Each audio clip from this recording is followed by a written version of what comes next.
샬롬 할렐루야. 성령의 음성 주간 인도 10번째입니다. 육신의 생각 셋째 단계인 의와 틀에서 나오는 육신의 생각의 예를 살펴보고 어떻게 하면 깨트릴 수 있는지 말씀드립니다. 성령의 음성을 밝히 듣고 싶어도 그러지 못하는 이유는 성령의 음성을 쫓는 대신에 육신의 생각과 육체의 소욕을 따르기 때문이지요.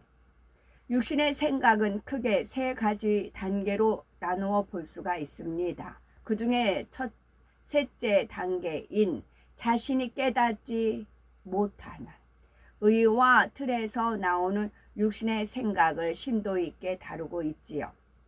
의와 틀에서 나오는 육신의 생각 중에 기질적인 틀이나 성격의 틀에서 나오는 육신의 생각과 미세한 비질가 남아 있어서 순간순간 스치는 육신의 생각, 환경에서 오는 충만함에 가려져 있는 육신의 생각에 대해서 말씀드렸지요. 육체의 결여에서 비롯되는 육신의 생각과 의와 틀과 선의 틀에서 비롯되는 육신의 생각에 대해서 살펴보겠습니다. 의와 틀에서 나오는 육신의 생각의 예를 들면 첫째는 육체의 결여에서 비롯되는 육신의 생각이 있습니다. 두 번째는 의와 틀과 선의 틀에서 비롯되는 육신의 생각이 있고요. 첫째는 육체의 결여에서 비롯되는 육신의 생각입니다. 사람은 성장하면서 여러 발달 단계를 거칩니다. 단계마다 가정이나 학교에서 반드시 경험하고 훈련받아야 하는 것들이 있지요. 육체의 결여란 이 중에 어떤 분야가 결핍되어 성인이 된 후에도 그 결핍이 나타나는 것을 의미합니다. 예를 들어서 어린이들이 학교에 가면 선생님 말씀에 집중하는 훈련을 받습니다. 이때 이 훈련을 잘 밟지 못한 사람은 성장해서도 다른 사람이 말할 때 집중하지를 못하지요. 이 결핍이 신앙생활에 영향을 주기도 합니다. 설교나 교육 시간에 말씀을 집중해 듣지 못하는 것이지요. 또는 누군가와 대화할 때 상대의 말을 경청하지도 못합니다. 일꾼들의 경우 윗사람의 지시사항을 귀담아 듣지 못하거나 명심하지 못해서 실수하기도 하지요. 또 어떤 사람은 성장기에 고립된 환경에서 자라 의사소통 능력이나 교감 능력이 부족합니다. 다른 사람들의 사고방식이나 표현 방식을 잘 이해하지 못하고 공감하지 못하지요. 그래서 다른 사람의 마음을 이해하고 배려하는 것이 부족합니다. 일부러 그러는 것은 아닌데 매사에 주변 사람의 마음에 맞춰주지를 못하지요. 자기 경험 안에서, 즉 자기 생각의 한계 안에서 이것이 좋다, 저 사람도 그렇게 생각할 것이다 라고 생각하는데 그 생각이 맞지 않기 때문입니다. 이렇게 육체의 결여가 있는 사람은 상대적으로 혼의 지배를 받기가 더 쉽습니다. 혼을 주관하는 사단이 진리를 행하지 못하도록 해방할 요인이 많지요. 따라서 이런 육의 분야의 결여도 채워야만 온 영으로 들어갈 수가 있습니다. 물론 이 결여는 자신의 힘과 의지만으로는 쉽게 극복할 수가 없습니다. 불가능이 없으신 하나님의 능력을 힘입어야만 극복할 수가 있지요. 그 방법론을 간단히 말씀드리면 먼저 진리의 말씀을 열심히 보고 듣고 배우면서 이 진리에 자신의 모든 것을 비춰보아야 합니다. 그리고 불같이 기도해야 하지요. 그러면 자신이 영육간에 알아야 할 것, 갖추어야 할 것, 다듬어야 할 것을 깨달을 수가 있습니다. 기도하면 성령께서 예전 일을 떠올려 주셔서 자신의 결여가 무엇인지 발견하게 해 주시기도 하지요. 이때 진리에 위배되는 것이 발견되면 작은 것부터 하나하나 자신을 바꾸기 위해 노력해야 합니다. 성령의 소욕을 쫓기 위해 노력하고 또 노력해야지요. 이때 불같은 기도를 반드시 병행해야 하는 이유는 성령의 소욕을 쫓을 힘을 얻기 위해서입니다. 무엇보다도 진리를 바르게 깨닫기 위함이지요. 결여가 있는 상태에서 말씀을 문자적으로 또는 자기 생각의 틀 안에서 이해하면 또다시 잘못된 진리의 틀을 만들 수 있기 때문입니다.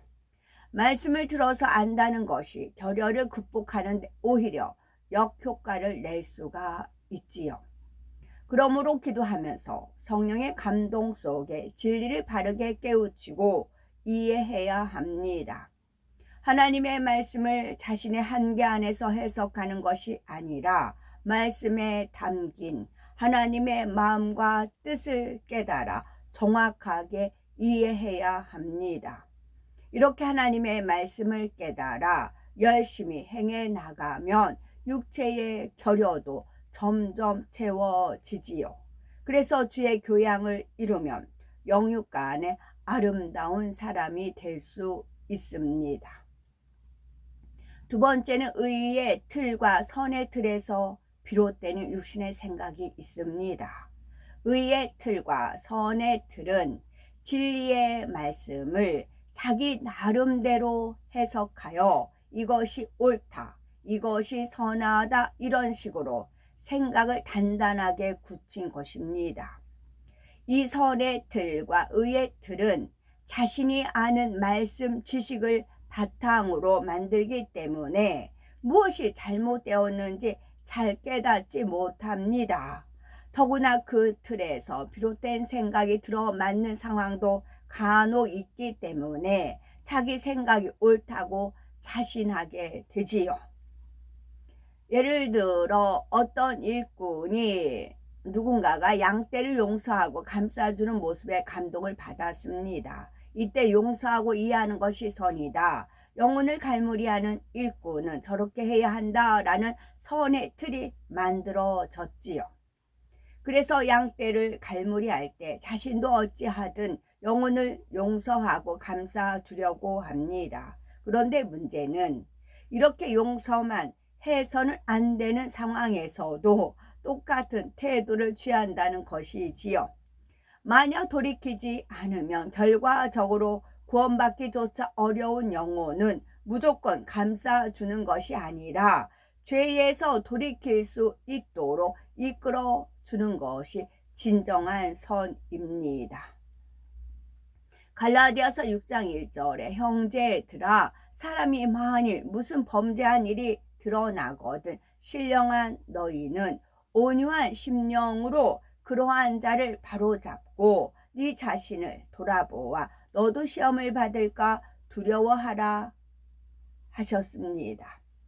믿음의 형제가 죄를 범하면 죄에서 돌이키도록 바로 잡아주는 것이 일꾼의 역할이며 이것이 선이지요.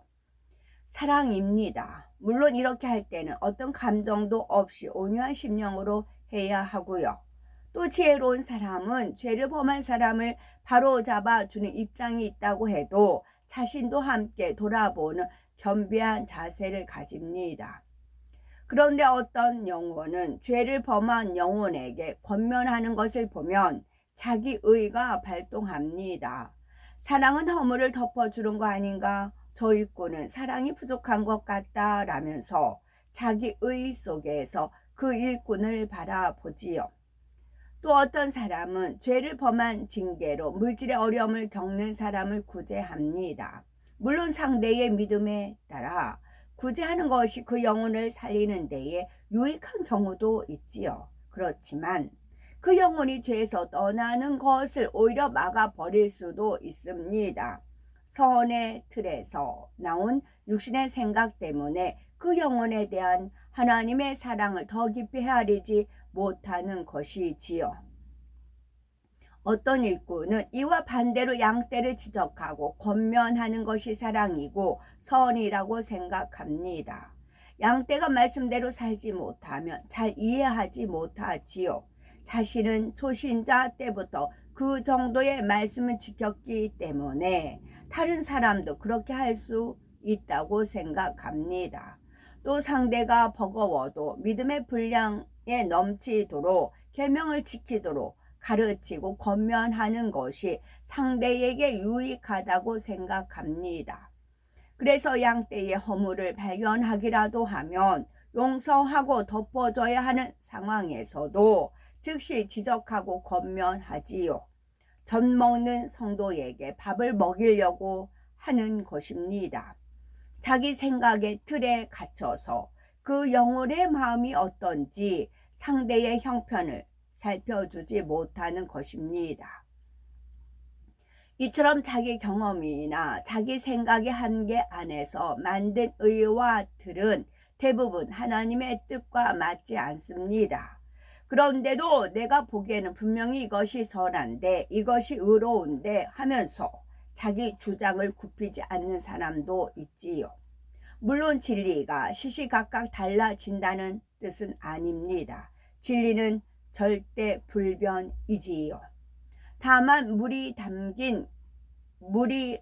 담는 그릇에 따라 모양이 바뀔 수 있는 것처럼 상황에 따라 진리를 적용하는 모양이 조금 달라질 수 있다는 말입니다. 그러면 그때그때 진리를 어떤 모양으로 적용해야 하는지 어떻게 알 수가 있을까요? 성령의 음성과 주관으로 알 수가 있습니다. 성령의 음성을 밝히 듣는 사람은 어떤 상황을 만나든지 그 상황을 바로 파악할 수가 있지요. 진리를 어떻게 적용해야 하는지 금방 답을 얻을 수가 있습니다. 육아 경험이 많은 어머니 중에는 아기 울음소리만 듣고도 아기에게 필요한 것을 바로 알아채지요. 이는 육아법만 체득한다고 되는 것은 아닐 것입니다. 아기에 대한 사랑과 아기에 대한 관심이 있을 때 가능하지요. 신앙생활이나 사명 감당도 마찬가지입니다. 하나님을 사랑하고 영혼을 사랑하면 그때그때 무엇이 선인지 의로운 것인지 진리를 어떻게 적용해야 하는지 알게 되지요. 성령께서 가르쳐 주시기 때문입니다. 의와 틀에서 나오는 육신의 생각을 깨뜨리려면 자신을 발견하기 위해 끊임없이 노력해야 합니다. 스스로 발견하기가 어렵기 때문이지요. 마음의 비진리 중에는 발견하기가 쉬운 것도 있고 비교적 어려운 것도 있습니다. 양심 속의 악이나 본성 속의 악은 비교적 어려운 편에 속하지요. 이런 악이 있으면 자신이 깨닫지 못하는 사이에 진리의 틀을 만듭니다. 육신의 생각을 하고 싶지 않아도 이 잘못된 진리의 틀에서 육신의 생각이 나와 결국 성령의 음성을 거스르게 되지요. 따라서 이 양심의 악과 본성의 악은 반드시 벗어버려야 합니다. 육신의 생각을 하고 싶지 않아도 이 잘못된 진리의 틀에서 육신의 생각이 나와 결국 성령의 음성을 거스르게 됩니다. 이런 분이 이렇게 눈에 띄어요. 그러면 그분이 마음이 겸비한 마음이면 제가 이제 돌려서라도 말씀을 드리겠는데 그것조차도 허락이 안 되는 분야가 있어요. 그럼 통과하게 돼요. 그러면 시험 환란에 빠져요. 연단을 통해서만 이거를 본인이 이제 공부가 되는 거지요. 미리 힌트를 알려주고 미리 답을 알려주고 그대로 이렇게 이제 답을 보고 따라서 하면 쉬운데 그런 고집이 있으면 자기가 옳다라는 내가 누군데 라는 그런 진리의 틀이 자기가 만들어 온 진리의 틀이 있어요. 거기서 육신의 생각이 나와요. 그럼 무엇을 거슬려요? 성령의 음성을 거스르게 됩니다. 성령의 음성은 주님께서 주관을 해주세요. 주님께서 분별을 해 주십니다. 그래서 겸비한 마음, 겸손한 마음이 아주 중요합니다. 그런 분들은 이렇게 이끌 수가 있어요. 그리고 따라오시고요. 그리고 신속하게 영으로 온영으로 들어가실 수가 있고 넓은 영의 세계를 체험하고 누릴 수가 있어요. 그러니까 하나님을 사랑하는 단계가 믿음의 4단계, 하나님을 기쁘시게 하는 단계가 믿음의 5단계입니다. 하나님을 범사에 기쁘시게 하는 단계에 딱 들어갔어요. 그때부터 영의 세계가 입문입니다. 하나님을 기쁘시게 하려면 본인이 희생을 해야 됩니다. 희생하기가 싫은 겁니다. 본인이 희생을 해야 하나님을 기쁘시게 하는 믿음까지 갈 수가 있어요. 그걸 본인이 희생하는 것을 하나님께서는 그래야만 주어지고, 본인이 양손에 떡이라고 하잖아요. 그걸 놔야 하나님께 더 좋은 걸 주는데 놓기가 싫은 겁니다. 내가 옳다, 내가 그동안 해왔던 진리의 틀이 있다, 이걸 놓기가 싫습니다. 하나님 그거 놔라, 놓으면 내가 더 좋은 거 줄게 하는데도 이거 하나님보다는 자기를 더 사랑하기 때문에 놓지를 못하는 겁니다. 그러나 과감히 하나님 말씀을 믿고 놓으면 하나님이 더 좋은 걸 주시는 겁니다. 이 단계를 어느 정도까지 궤도에 올르는데 이 단계를 뛰어넘지를 못하세요. 뛰어넘으시라고요. 그리고 안 되면 기도하시고요. 그럼 하나님이 도와주시고 깨우쳐 주시고 깨닫게 해 주십니다. 먼저 양심의 악에 대해서 살펴보겠습니다. 양심은 각 사람이 선, 악이나 옳고 그름을 판단하는 주관적인 기준입니다. 사람들은 대부분 자기 양심에 꺼리끼는 것은 더불어 저는 이제 이렇게 열심히 활동하다가 어느 정도 궤도 오르면 이렇게 방해가 딱 와요. 그러면 내가 그동안 공들인 게 어디인데 뭐 그럴 수 있잖아요. 그러면 이걸 어떻게 이제 얽혔어요. 막 일이 얽혔어요. 그러면 주님과 아버지 포기해라 그러세요. 포기하라. 없었던 일로 하자. 포기하라 그러세요. 그럼 저는 과감히 포기해요. 미련 안 가져요. 아무리 공들였고 투자를 했어도 포기를 합니다. 그리고 포기 와서 내 일상생활로 돌아가요. 저는 누누이 말씀드리는 이유가 기도원 생활도 했고, 기도원이란 정신병원 생활했고, 그 한평되는 그 방에 갇혀 살았던 적이 있었잖아요.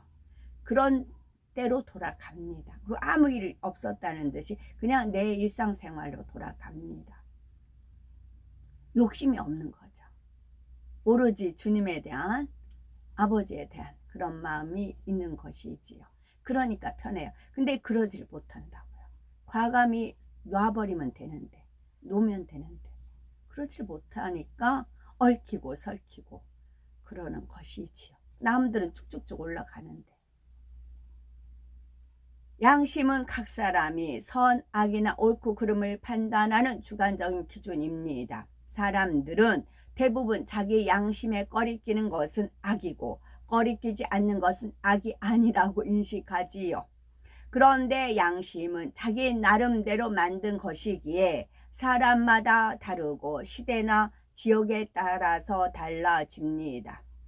또 이 양심조차 비진리가 많이 포함되어 있지요. 세상이 악해질수록 사람들의 양심도 점점 더 비진리에 물들고 악에 대해서 무뎌집니다. 그래서 양심은 절대적인 선의 잣대가 될 수가 없지요. 내 자신의 양심만 살펴보아도 이를 알 수가 있을 겁니다. 주님을 만나기 전의 양심과 지금의 양심을 비교해 보면 많이 달라졌음을 느끼실 겁니다. 예전에는 악이라고 느끼지 못한 것도 지금은 악으로 느껴지지요. 진리의 말씀을 들으면서 양심이 정화됐기 때문입니다. 그런데 양심의 악을 많이 버렸는데도 미세한 악이 남아서 의지와 상관없이 성령의 음성을 거스리는 일이 생기기도 합니다. 옳다고 판단하여 어떤 행동을 취했는데 그 행동이 하나님 보시기엔 옳지 않는 경우가 있지요. 그러므로 미세한 악까지 숨은 그림 찾기를 하듯이 구석구석 찾아내야 합니다. 우리가 찾고자 노력하며 기도하면 성령께서 양심 속에 미세한 악을 발견케 해 주십니다. 예를 들어서 펜이 필요한데 마침 옆자리에 펜이 있어서 말도 없이 써버린 경험이 있으신지요?